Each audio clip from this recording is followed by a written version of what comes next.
Olha, Rosana, já fizemos um warm-up aqui que tivemos até que ligar o ar-condicionado aqui. Foi muito bom já te conhecer um pouco mais previamente.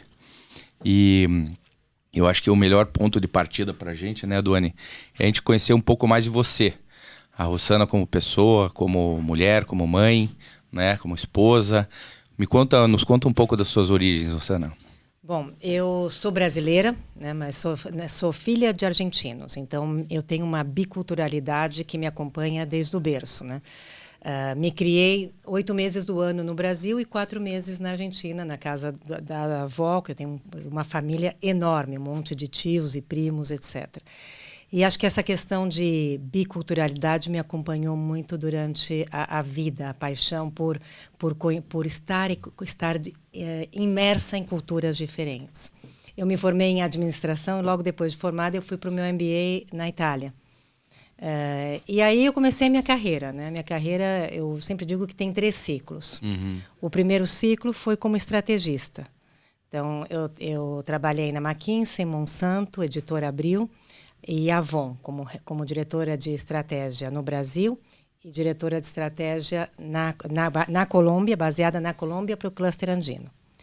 Aí veio meu segundo ciclo, que foi como CEO, e aí eu trabalhei na Avon no Equador, Avon no Chile, como head da Amway para América Latina e Hispana, depois do Brasil.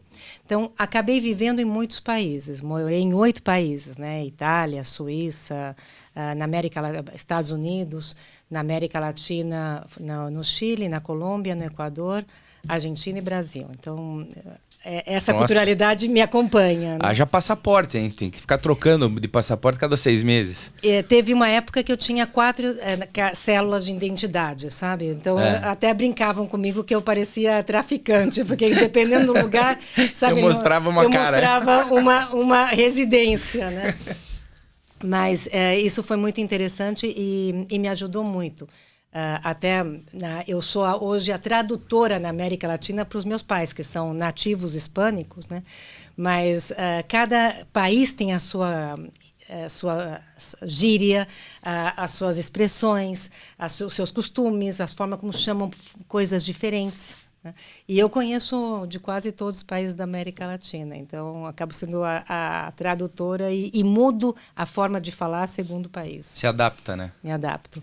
Consegue ser nativa de 2 lugares diferentes, né? Consigo ser. Então, quando às vezes me perguntam, mas da onde você é? Eu falo, olha, eu sou latina, porque é a melhor definição.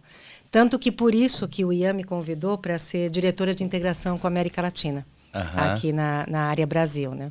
Do IPO. Do IPO. O que faz essa área? O que eu tento fazer é trazer as 2 culturas para se falarem, porque tem uma divisão muito forte entre a América Latina, que tem maior uniformidade, e o Brasil, né, que tem que já é um continente por si só.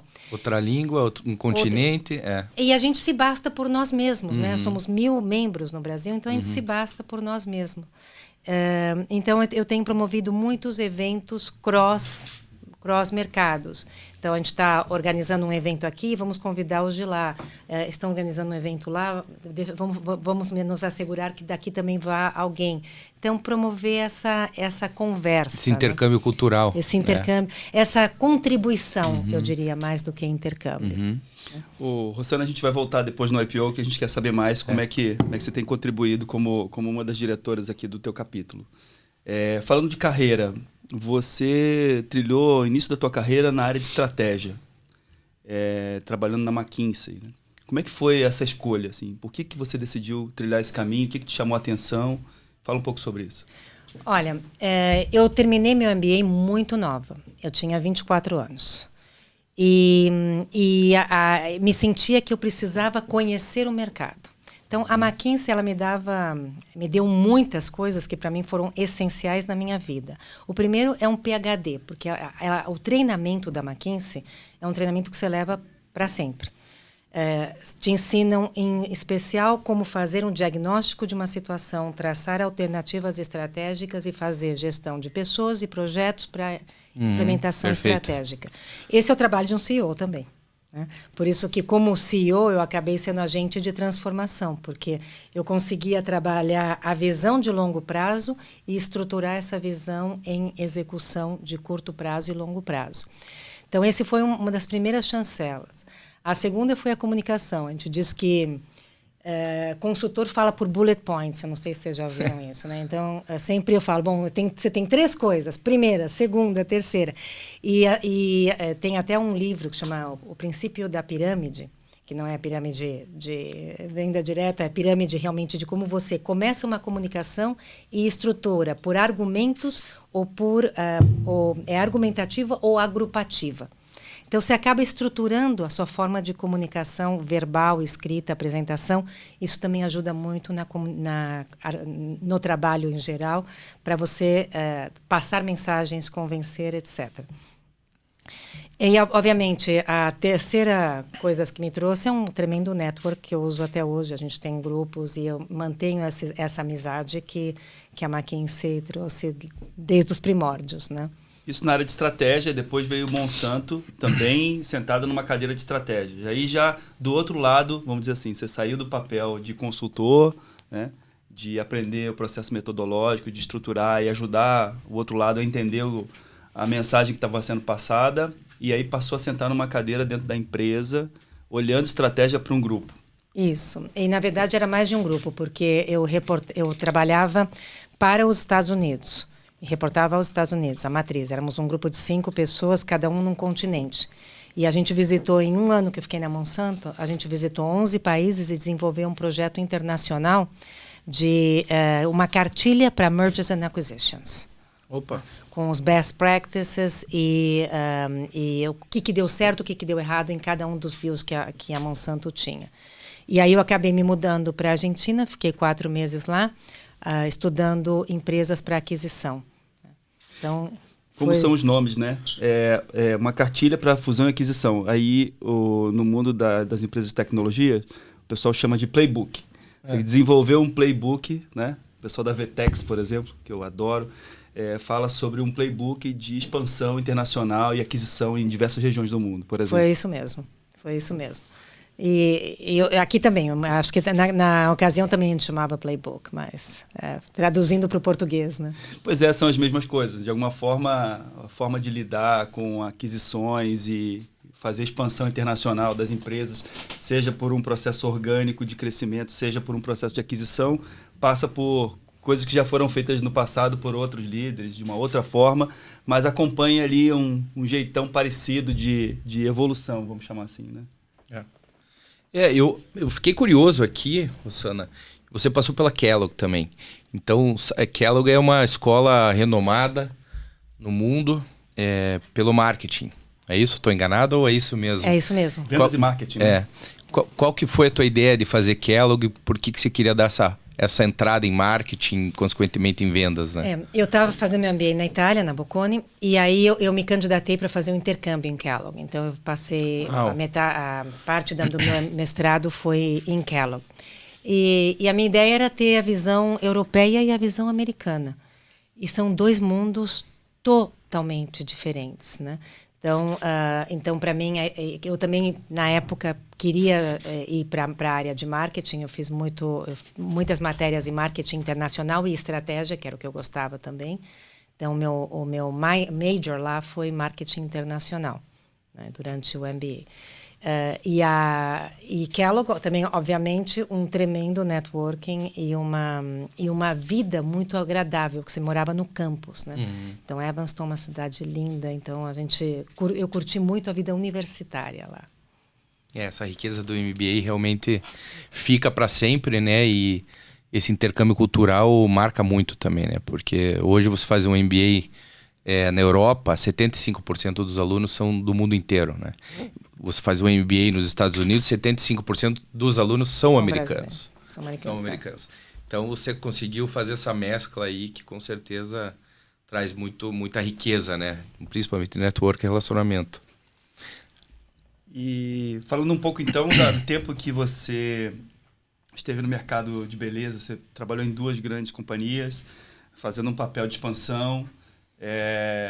Eu queria saber como é que foi essa história e queria saber por que você olhou para esse mercado e falou, aqui eu quero ficar mais tempo do que nos outros mercados, né? O que te chamou a atenção? Na verdade, o mercado é um mercado de beleza e de venda direta, né? E acho que uma das coisas que a gente aprende como líder na questão de serviço, em venda direta você vê isso muito fortemente. Porque você trabalha com representantes e você está aí... A missão da empresa, né? Tem empresas que trabalham com responsabilidade social. Empresas como a Avon e a Amway, a missão da empresa é uma missão de responsabilidade social. Então, está na missão ajudar as pessoas a viverem uma vida melhor. Então, o que me apaixonou muito, obviamente o mercado de beleza é maravilhoso. Eu adoro e se aprende muito sobre a importância dos produtos para a autoestima e para o próprio desenvolvimento, em especial das mulheres, que são as maiores consumidoras. Mas, fora esse papel externo, tem o papel de força de transformação motriz das próprias mulheres. A Avon é a companhia da mulher, esse é o subtítulo deles, né? O subtítulo. E o poder que você tem dessas mulheres é fantástico, o empoderamento. Porque você trabalha com elas em 3 dimensões. Uma, dando uma oportunidade de ganho, parcial ou total, né? A segunda, no desenvolvimento, treinando ela para ela deixar de ser dona de casa e ser uma profissional. E a terceira, no que eu chamo de afiliação, que é o sentido de pertencimento, reconhecimento. Então, são muitas mulheres que nunca tinham sido reconhecidas e passam a ter uma profissão, passam a ter um reconhecimento da empresa. Então, isso na Avon e na Amway é muito parecido com os distribuidores. Então, você sentar e as pessoas te contarem como a empresa mudou a vida delas é diferente de você doar para uma escola. Você está no dia a dia fazendo parte da vida dessas pessoas e ajudando elas a ter uma outra visão. Isso me mudou muito como pessoa, porque eu percebi que quando você trabalha, tem momentos que você trabalha por dever, mas o melhor é quando você trabalha por prazer, né? E hoje eu não consigo mais distinguir, já na Abril eu não conseguia, mas ao longo da minha carreira eu nunca consegui distinguir o que é trabalho e o que é prazer, porque eu vivo aquilo de uma maneira e você vê como as pessoas que estão ao seu redor vivem aquilo, isso é gratificante demais, né? Eu acho que é a razão de ser de cada um de nós, né? Tem um amigo meu que eu já citei em podcast aqui, que é o Gustavo Coelho, tem uma frase de uma música do Djavan, que ele falava: se eu tivesse mais alma para dar, eu daria, isso para mim é viver. E ele fala muito essa frase, né? Ele adora Djavan e adora especificamente essa frase porque essa intensidade, essa entrega, essa vontade de fazer genuína das coisas transforma tudo em algo muito prazeroso e fácil de fazer. Então, de repente, você se dedicou tanto a uma carreira, e eu queria que você falasse da tua época de Avon, porque eu sei que você foi uma desbravadora de Avon em países da América Latina, queria que você falasse um pouco sobre isso, mas eu imagino que, olhando de fora, pode ter parecido muito desafiador, mas você vivendo lá com essa intensidade deve ter sido muito prazeroso também. Foi. E eu vou voltar um passo atrás, olhando essa música, Duane, e pensando que, assim, como eu venho de planejamento estratégico, em 2003 eu falei, poxa, eu fiz planejamento estratégico para um monte de anos, para um monte de empresas. Está na hora de fazer para mim, né? Aí eu fiz a minha missão, a minha visão, meus princípios e meus valores. Fiz individual, meu ex-marido fez o dele, a gente juntou e definiu nossas metas de longo prazo. Mas, ao longo da vida, e depois também, nesse começo, nesse 2003, depois em 2009, e o ano retrasado, eu voltei a revisitar isso para montar o meu Ikigai, aí vem muito o que a gente estava falando de dar, né? Da questão de como você, para que você está. E aí eu defini bastante a questão do meu propósito. Né? E eu percebi que, para mim, no cerne do meu propósito, e aí está muito focada a minha carreira, o porquê que eu também mudei tantos de países, etc., no cerne, no coração do meu propósito, está viver novas experiências. Então, a minha missão, ela é assim, viver feliz e intensamente novas experiências, de maneira a desenvolver, contribuir e retribuir a mim mesma e as pessoas que estão ao meu redor, né? As pessoas que me rodeiam. Então, está muito nisso, no quanto você se expõe ao novo, a sair da sua zona de conforto, para que aquilo te desafie e faça crescer e transformar empresas, negócios, a mim mesma e as equipes e pessoas que estão ao meu redor, né? Então, isso explica muito do porquê eu tomo algumas decisões assim na minha vida, né? E vai muito em linha com a frase de dar. Se eu tivesse mais alma, eu daria mais. Se eu tivesse mais tempo e vida, eu acho que eu viveria mais. Maravilhoso, né? Maravilhoso. Fantástico. Parece nós aqui no podcast, Doni. A gente tem muito prazer em fazer isso aqui. O pessoal tem gostado do resultado, mas eu acho que o grande aprendizado é nosso e a gente faz com muito prazer, né? É muito bacana dedicar um tempo a algo que você de fato se identifica e que contribui para outras pessoas também. Mas voltando à questão da Avon, fala para a gente como é que foi esse trabalho de ir região a região, avançando, expandindo, qual que era o teu papel, quais eram os desafios da Avon naquele momento, né? Então, você tinha lá, fui para aquela região para fazer o quê? Qual era o desafio? Como eu te comentei, eu sempre fui agente de transformação, né? Vindo de estratégia e depois como CEO, o meu logo era Rossana Get Things Done, né? Que eu fazia acontecer. Então, no Brasil, a gente estava trabalhando com a Avon em aceleração de crescimento e crescer mais que a Natura, né? Na época que a gente tinha perdido o market share. Então, foi todo um planejamento comercial de marketing, de vendas e de call center, né? De serviço ao cliente, para poder acelerar o crescimento. Aí eu me mudei para a Colômbia e a Colômbia tinha acabado de ser adquirida de um distribuidor. Então, nós fizemos uma integração de cluster. Então, aí meu papel foi trabalhar com Colômbia, Peru, Equador e Venezuela para a criação de um cluster e começar a transferir conhecimentos, experiências, best practices, etc., né? Estratégias. Então, esse foi meu papel. E enquanto eu estava na Colômbia, até engravidei do meu terceiro filho, nesse processo. E durante a gravidez, o meu chefe me ofereceu a posição de vendas. Ele falou: Rossana, a gente tem que ver se você consegue sair da cabeça e ir para os membros, né? Bater perna, bater porta e conduzir uma força de vendas. Então, eu fiquei encarregada de uma região e saí com a barriga crescendo, subindo e descendo ladeira, né? E aí você imagina que a Avon não entra em shopping center, a Avon vai nas favelas. Porta em porta. De porta em porta. E levando a cultura da Avon que você já tinha daqui, né? Sentando e conversando com as mulheres, né? Que é o que eu falo, de transformar vidas. E ouvindo delas as histórias, os valores, os desejos. Né? Então, aí isso me ensinou outras coisas que depois eu até comento em termos de soft skills. Mas aí, nesse momento em que eu ia batendo porta e trabalhando com a força de vendas, eu conheci realmente o chão, o piso, o que move a empresa. Né? Porque o que move a empresa não é a cadeira no escritório e a cabeça pensando. O que move a empresa é a força de vendas, né? Ainda mais aquilo vem de baixo para cima e depois você trabalha de cima para baixo para apoiá-los. E aí, nesse momento, meu filho nasceu, voltei para o Brasil para tê-lo, né? E uma semana depois dele nascer, os meus chefes me ligam. Eu falo, bom, para parabenizar que meu filho nasceu. Eles falam, não, Rossana, a gente está te ligando porque a gente quer te oferecer para você ser gerente geral do Equador.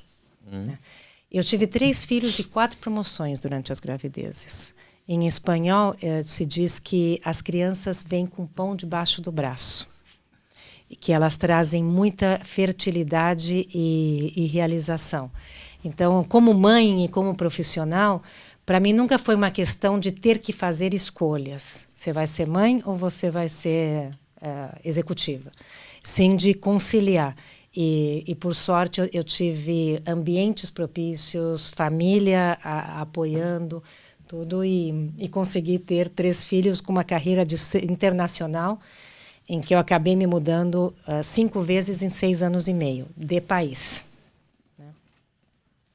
Aí o único que eu pedi foi me dar 3 meses para eu amamentar o bebê, né? E aí 3 meses depois eu assumi o Equador. Meus filhos ficaram na Colômbia com meu ex-marido e eu viajava com o bebê todo fim de semana. Quito, Bogotá, Medellín. Saía na sexta às 5, chegava na sexta meia-noite. Saía no domingo às 5, chegava no domingo meia-noite com o bebê no colo. E foi assim, amamentei os 3 filhos até os 10 meses. Não quis dar leite de fórmula, foi puramente leite materno, tirava e deixava as garrafinhas ali. E as crianças cresceram, né? E as crianças são de borracha, como se diz, né? Elas são maleáveis, elas vão adquirindo formas. E eles adquiriram essa forma bastante internacional também. Moraram em 4 ou 5 países, os meus filhos. E você ficou na Avon 8 anos? 8 anos e meio. 8 anos e meio. Então, foram 2 no Brasil, 2 na Colômbia, 2 no Equador e 2 no Chile. No Equador, a grande meta era crescimento, e a gente cresceu 80% em 2 anos, então era crescimento acelerado, que acaba provocando uma transformação do próprio negócio também. No meio desse período, o Correia aboliu importações, né? Ele fechou o país para importações, e nós éramos 100% importadores.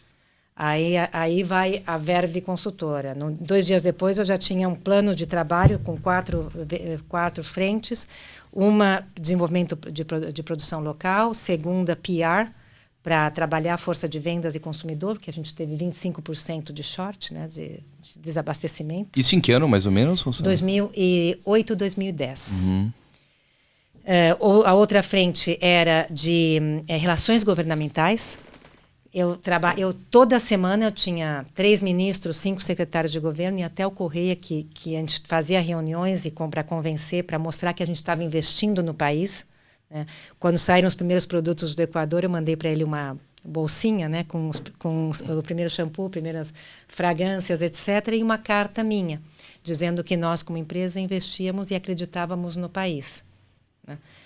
E aí, na semana seguinte, em cadeia de rádio e televisão, ele elogiou a Avon, o empenho da Avon. Então, a gente saiu. Foi um ano de muito estresse, eu trabalhava 15 horas por dia, uma crise, e não tem coisa que eu ame mais do que crise. Porque eu acho que esse é o momento que a gente tem para pensar fora da caixa, para crescer, para se desenvolver e, principalmente, para desenvolver as equipes. E aí, nesse ano, a gente ganhou o principal prêmio da revista local, né, de negócios, como empresa do ano no setor cosméticos. A gente pulou de 3º para 1º lugar em Top of Mind, de marca. Eu saí em 200 meios, se vocês olharem na internet. Foto com bebê, sem bebê, com mamadeira, sem mamadeira. Foto com ministro, foto cortando faixa, foto abraçando mulheres, foto de andando, fazendo a corrida, né, contra o câncer de mama, foto de todo jeito. E fui capa da revista também no fim do ano, né? Então foi um período assim, acho que foi um período mais difícil da minha vida. E o período que eu mais sofri. E a gente diz, né, que eu sempre digo, eu olhava aquilo, eu sofria e eu falava, cara, eu vou sair desse casulo, mas eu vou sair borboleta, né? E aí também foi quando eu também decidi mudar o meu slogan de Get Things Done para Know How to Get Things Done. Então aí eu percebi que eu estava muito focada em resultado, e eu era que nem trator, né? Você vai no resultado, quando seu foco é resultado, results oriented, que a pessoa fala, se o seu foco é esse, cara, não importa quem está do teu lado, você vai, né? E nesses primeiros 2 anos, com todos esses desafios, o meu foco era resultado, e eu entreguei tudo, 80% de crescimento com o país fechado, bottom line, top line, todas essas conquistas políticas, mercadológicas, etc., e eu estava um caco. E as equipes estavam um caco. E aí eu falei, não dá para ter foco em resultados apenas. O resultado, como a gente fala, os fins justificam os meios, eu acho que os meios justificam os fins, né? Então, aí eu comecei a focar muito mais em desenvolvimento de equipe, e chegar em resultado demorava mais. Era mais cansativo, porque a linha reta é mais fácil. Mais curta. Mas os engenheiros falam muito do método de aproximações sucessivas, sabe? E eu acabei tomando isso como inspiração também para trabalhar com as equipes. Cara, você tem que ir trabalhar com os subordinados, com os pares, com os de cima, com os de fora, com os de dentro. Você tem que trabalhar com todos. É um processo de aproximação sucessiva. É até mais cansativo, mas é mais prazeroso. E mais consistente também. Dura mais tempo. Mais perene, né? Exatamente. Então, aí foi o meu grande aprendizado. E, a partir daí, o meu foco foi muito mais no como do que no quê. O Duane tem uma frase ótima que, quando eu vi, eu interrompi ele, dei um grito e falei, cara, a gente great minds think alike. Né? Então, a gente pensa muito parecido nesse sentido. E aí essa foi... Aquela frase do vidro do escritório que não é o que fazemos, é como fazemos. Esse foi meu aprendizado no Equador. E meu primeiro aprendizado como CEO, né? Que foi um aprendizado de grandes conquistas e grande dor. Né? Então, Sim, você estava desbravando um país também, né? Aqui no Brasil, a Avon já acontecia, já tinha seu tamanho... Né? Então, pelo que eu estou entendendo, você foi para esses países para levar a operação para lá, literalmente, né? No Equador, quando a gente tem uma métrica que é cobertura, número de representantes por 1.000 habitantes. Então, quando a gente começou a operação do Equador existia há muito tempo, mas quando a gente começou a estratégia no Equador, tanto na minha posição de estratégia na Colômbia, como de CEO já no próprio Equador, era 1,9 representantes por 1.000 habitantes. E eu deixei a operação com 5,6. Isso em 2 anos como CEO e 1 ano e meio como... Cresceu 3 vezes. Cresceu 3 vezes. A gente cresceu 80%. Eu saí de 60 milhões de dólares para 105 milhões de dólares em 2 anos. E aí, eu fiquei um tempo como diretora de estratégia digital para a América Latina. E acabei sendo convidada de novo para assumir o Chile, porque era Rosana Get Things Done. Fazia 12 anos que o Chile não chegava a resultado. Ele crescia entre -2 e +2 e não chegava à rentabilidade esperada para a operação. Então, fazia 12 anos que as pessoas não recebiam bônus. E me pediram para assumir e falaram assim, olha, se tem alguém que consegue destravar aquilo, vai ser você, né? Então eu fui para lá. Chegaram com o helicóptero e você desceu de rapel no helicóptero. Adoraria. Descendo com a roupa preta. Adoraria, né? Com a música do SWAT atrás, né? Cheguei no Chile. Agora vamos embora. Aí eu assumi e o chileno, assim, o latino a gente tende a achar que todo mundo é igual, mas é muito diferente. Eu dou um treinamento para uma associação de fomento à exportação aqui no Brasil, que é a cultura de negócios e de negócios na América Latina.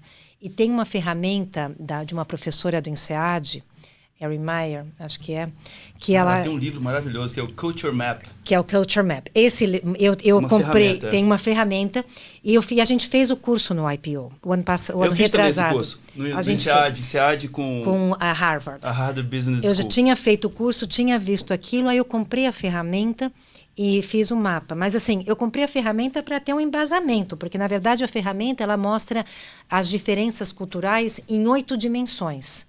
Como resolve conflito, como é que é a cultura, como trabalha o reconhecimento, a conversa, né, se é direta como ou se apresenta, tudo. Tudo, são 8 dimensões. E eu tenho história para as 8. Da Colômbia, do Chile, do Equador, do México, da Argentina, do Brasil, de tudo. Então, eu escolhi 5 países, explotei e comecei a contar histórias. E essa é a minha palestra, né? E quando aterrissei no Chile, o Chile é um país dos mais assim, do extremo da curva. Porque mais isolado, assim, vamos dizer? Mais isolado, porque na América Latina eles são meio, não vou nem dizer alemão, mas eles são os mais frios, os mais hierárquicos, os mais desconfiados. Né? Em qualquer país da América Latina, eu que tinha que ficar no palco todo fazendo motivação, né? Então falava com até 12 mil pessoas, cheguei a falar num palco circular. para trabalhar motivação de força de vendas, em qualquer país, você falava qualquer coisa, as pessoas aplaudiam, vibravam, vinha aquela força, aquela energia. No Chile, eu lançava as minhas melhores frases, minha melhor performance, e não tinha aplauso, silêncio. Aí eu comecei a perceber que o chileno, ele obedece o que você fala, mas ele não acredita no que você fala. Então, a primeira coisa para se trabalhar, eu digo que a motivação do ser humano passa por 3 órgãos: coração, mente e bolso. E nessa ordem. Então, aí eu percebi que para eu chegar nos chilenos, primeiro eles tinham que acreditar em mim. Aí eu falei, cara, tem aquela frase, né, que filhos dos meus filhos são. Filhos das minhas filhas, meus filhos são. Filhos dos meus filhos serão ou não. Né? Tem aquela frase. E eu sempre digo que receita é filho de filho, você não consegue mover. Mas gastos é filho de filha, se está na tua mão. Então eu falei, olha, o primeiro ano eu não sei se eu vou conseguir fazer turnaround. Como é que você faz turnaround se a equipe não acredita em você? Se você não consegue movê-las com essa ordem de cabeça, mente e bolso. Então eu falei, vou focar no bottom line. Então o primeiro ano de operação eu foquei em chegar na rentabilidade. E foram 6 meses eu lá dizendo, olha, a gente tem que fazer isso, vamos fazer aquilo. E chegou em abril, a gente estava um pouco longe, não sei o quê. Aí eu falei para o meu gerente financeiro, cara, se a gente não puser força nisso daqui, a gente não vai chegar no resultado. Aí ele já gostava de mim, ele me olhou assim com todo carinho, pegou na minha mão e falou, Rossana, faz 12 anos que a gente não chega no resultado. Eu olhei aquilo... Vai ter sido só mais um ano que a gente não chegou. E daí, né? Eu sou a Rossana get things done, come on. Cara, aquilo pra mim foi um tapa na cara, mas foi um tapa na cara. Eu falei, mas como assim? E foi aí que eu percebi que eles não acreditavam. Então eu falei, então vamos fazer reuniões mensais com todo mundo, chão de fábrica, juntamos todos. E aí eu ia mostrando, olha, essa é a estratégia, comunicação. É isso que a gente vai fazer. E aí ia na argumentação, olha, então vamos chegar a isso. E a cada mês eu ia mostrando que a gente tinha prometido e que tinha sido feito. E para agosto a gente já estava perto. Olha. Aí, em agosto, eles começaram a acreditar, e aí foi uma movimentação geral, todo mundo correndo atrás do resultado. A gente chegou no resultado dia 28 de dezembro. Que legal. E pela primeira vez, em janeiro, a gente confirmou que a gente tinha bônus. Eu não tive dúvida. Fiz uma tremenda festa, estouramos champanhe, fiz questão de servir champanhe para todo mundo, porque a primeira coisa que você tem que fazer é celebrar. Celebrar. Para aquilo ficar dentro da... Tinha gente chorando. Né? 12 anos sem receber bônus e de repente você recebe um salário que você não estava esperando, né? E aí mudou o mood. Isso foi em janeiro e aí meados de janeiro eu já lancei o plano de turnaround, que era um plano de mudança total de modelo comercial, que nunca tinha sido feito assim tão uniforme dentro da Avon.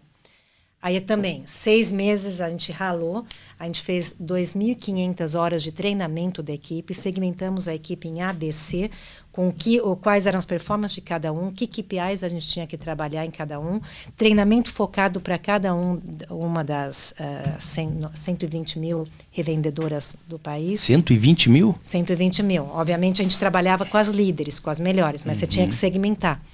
E treinar campo.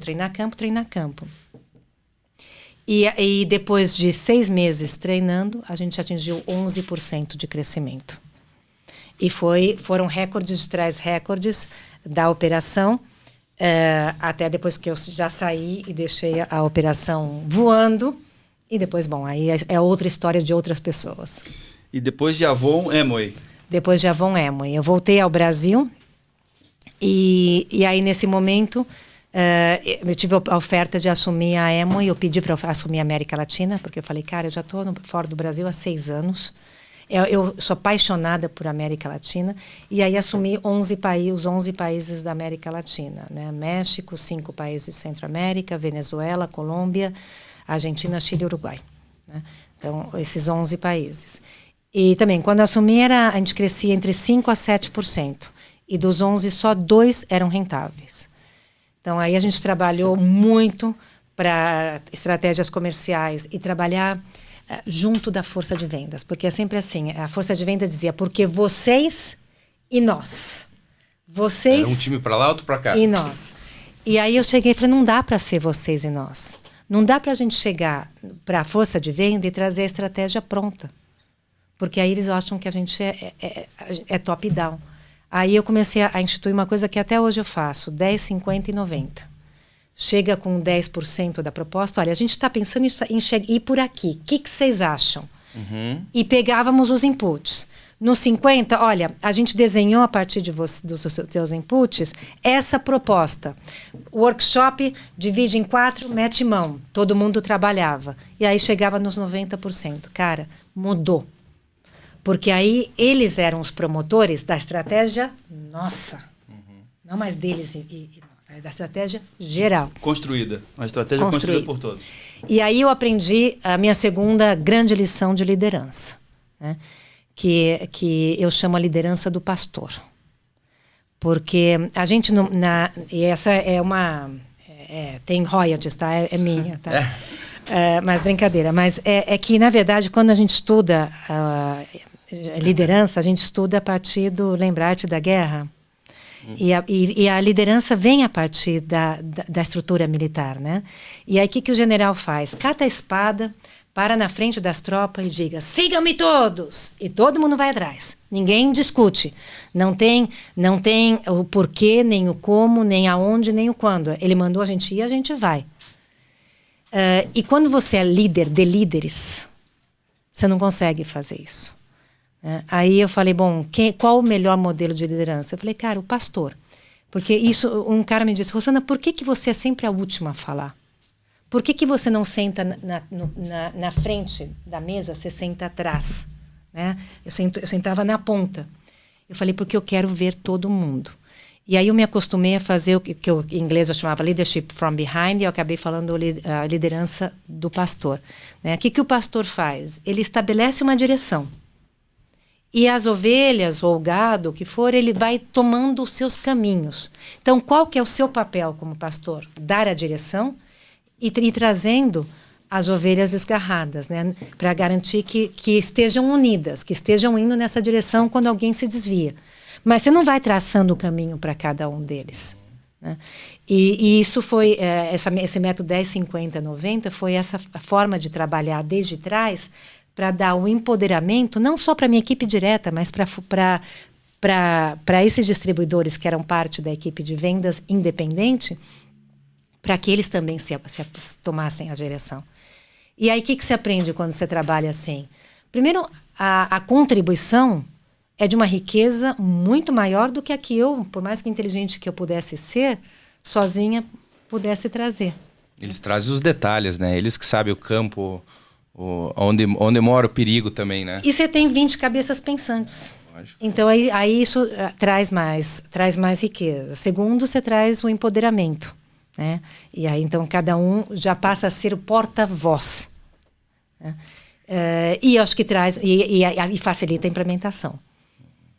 Porque eles já são responsáveis também pela implementação. Então, foi para mim, uma lição de vida. A gente fala muito de liderança de servir, né? Mas a liderança de servir, ela é meio abstrata. Como é que você... A quem você serve, como você serve. E essa figura do pastor me deu um pouco mais de clareza quando eu comecei a implementar. E eu percebi que se eu falava primeiro, todo mundo me seguia. Mas se eu falava por último, eu era capaz de dar o laço, de capturar tudo. E como eu trabalhei muito comunicação, capturar tudo, resumir, trazer os outputs, já direcionar.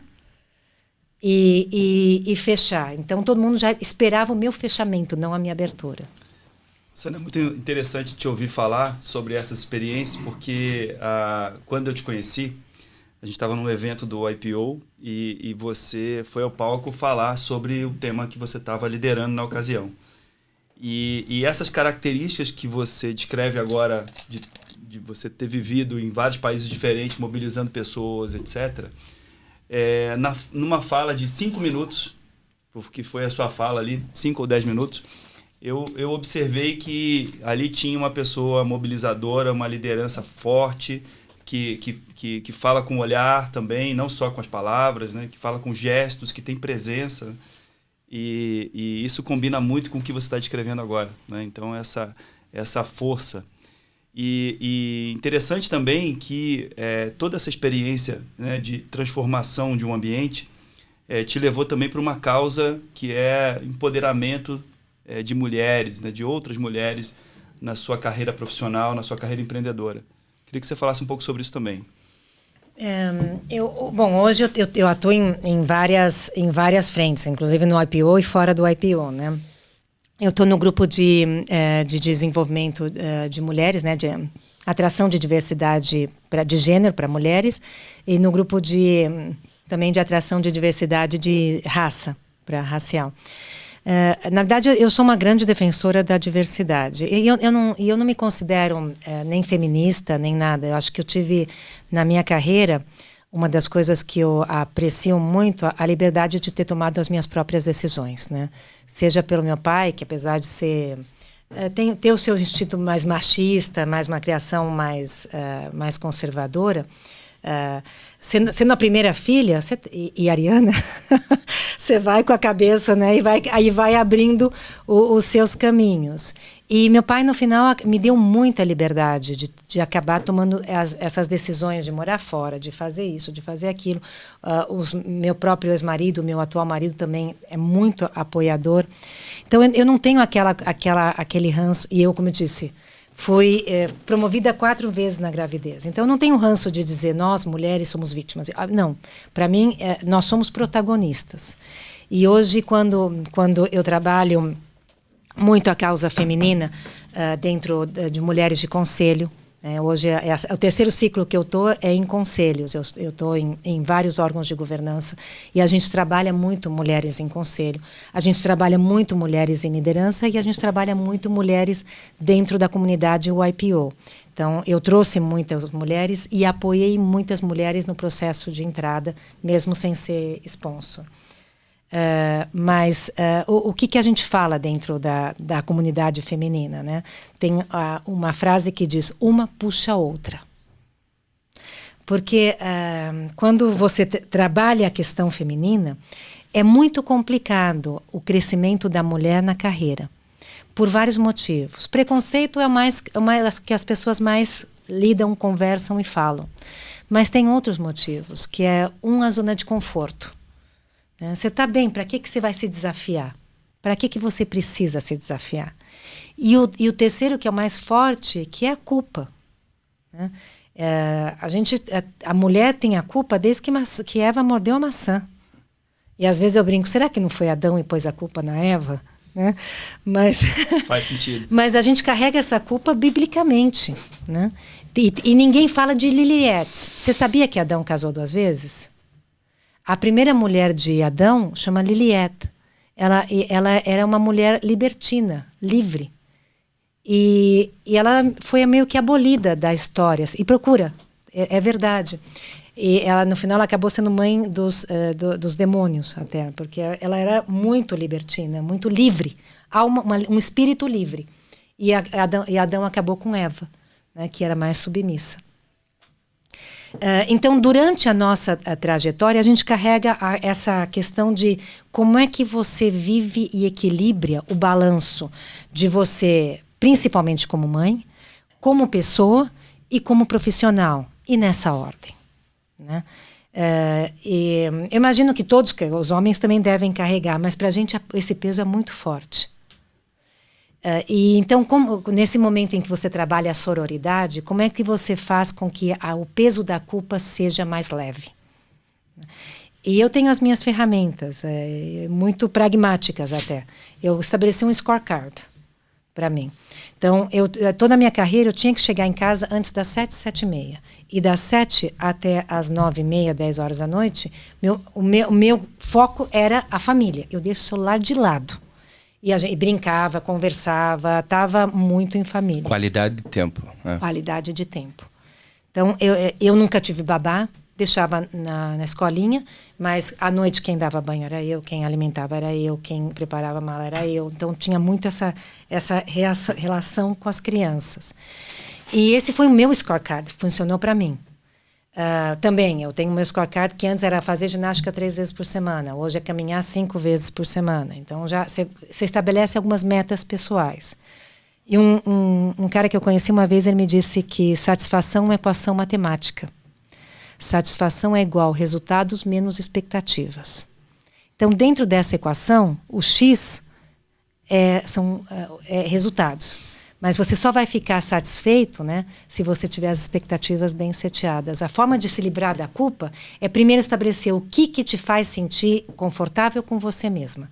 Se você coloca isso dentro do seu scorecard, suas metas, o que você queira chamar, e você cumprir isso, o alívio da sua culpa é maior. Então, acho que esse é um trabalho muito que eu faço, principalmente com as mulheres mais jovens. Rosana, a gente vive um mundo diferente hoje com essa consciência, uma consciência um pouco maior do papel do homem e da mulher na família, né? Das atividades, das responsabilidades. Mas eu estava até vendo um programa esses dias, né? Onde a Fernanda Lima falou assim, não, meu marido... Rodrigo Hilbert, né? O homão da porra. O Rodrigo, ele me ajuda, óbvio, mas assim, ele é incapaz de perceber que a unha das crianças está crescendo. Então, ele não se liga nisso. Quem se liga nessa questão sou eu. E aí eu queria te perguntar como nós, na sua visão, né, ativa nesse tema, como nós, homens, você foi apoiada pelo seu ex-marido, é apoiada pelo seu atual marido também, nesse aspecto.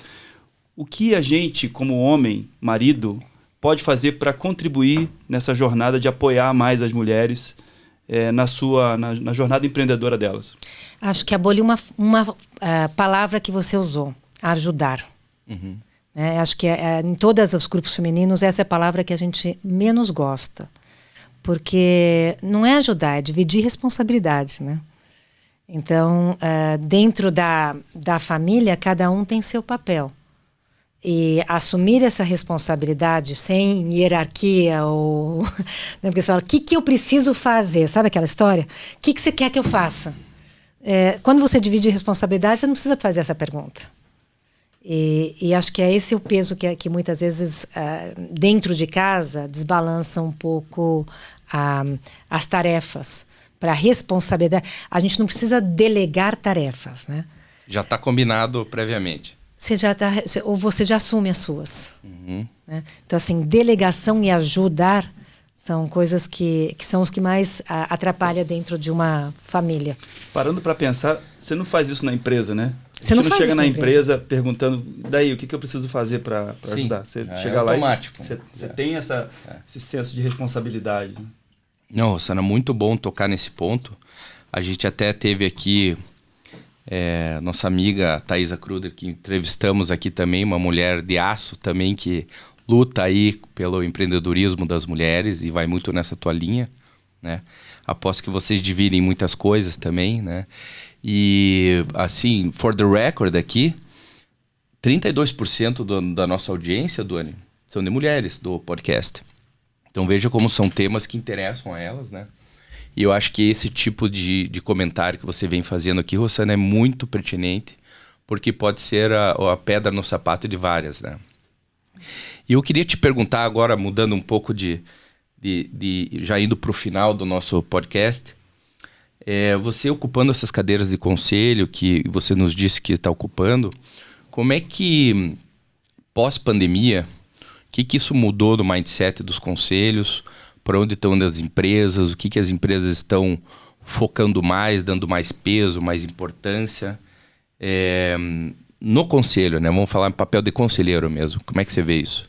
Eu acho que no conselho a gente tem trabalhado em diversos pontos de vista, né? Então você falava de crescimento e você tem 3 formas de crescimento. Você tem um crescimento incremental, né? Então você sai desse ponto e você vai para aquele. Você tem o evolutivo, em que você evolui a sua estratégia, e você tem o transformacional, em que a sua estratégia dá um flip, pivota, né? Então, o momento de cada empresa, seja por dinâmica de mercado, seja por situação inerente interna, e seja por apetite, a mudança, o momento de cada empresa é diferente. Então, não existe uma receita de bolo. Então, em cada conselho, quando eu sento, eu avalio muito essas 3 coisas. Em que momento a gente está como empresa, o que está acontecendo no mercado e qual que é o readiness, né? O momento de... Eles estão com vontade de transformar, porque nessa hora você vê se você vai para qual tipo de estratégia, se é a incremental, a evolutiva ou a transformacional.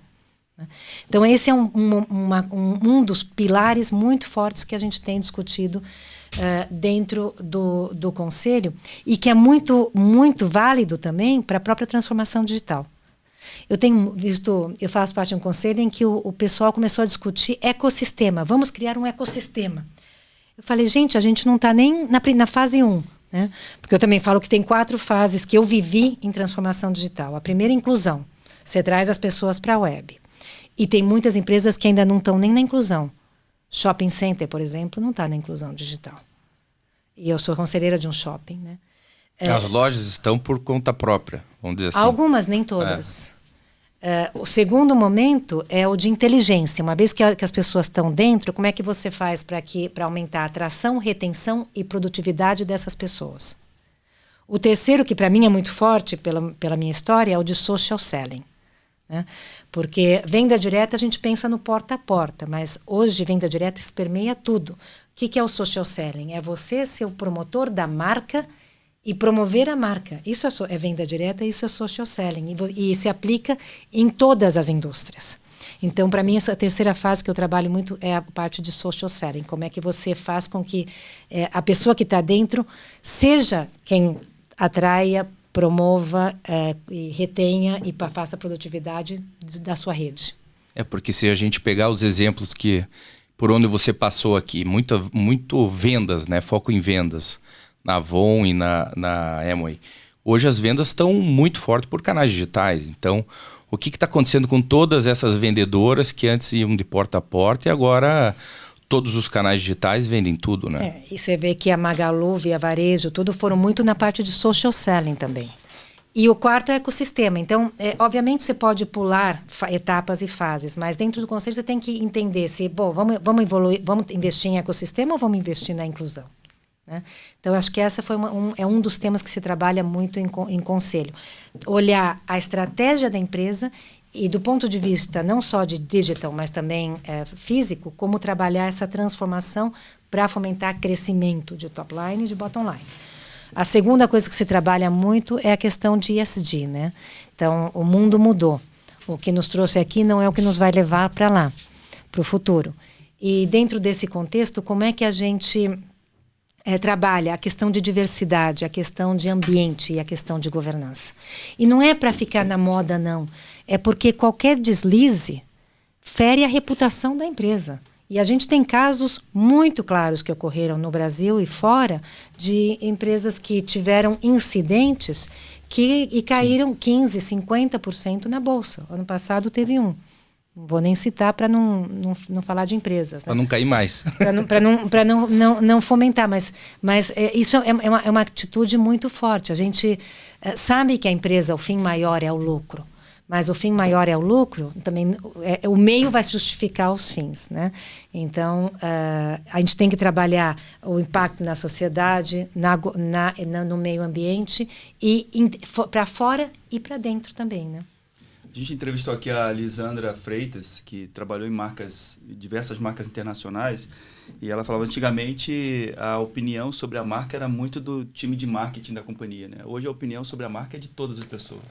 Então, um post na rede social pode mudar totalmente a percepção que todas as pessoas têm em relação àquela marca, e você precisa estar muito perceptivo em relação a isso, entendendo qual é o propósito da tua marca, que tipo de identidade ela tem com o público que ela atinge, e essa opinião ela é viva. O tempo inteiro ela interage com a sociedade vai validando ou não validando, né?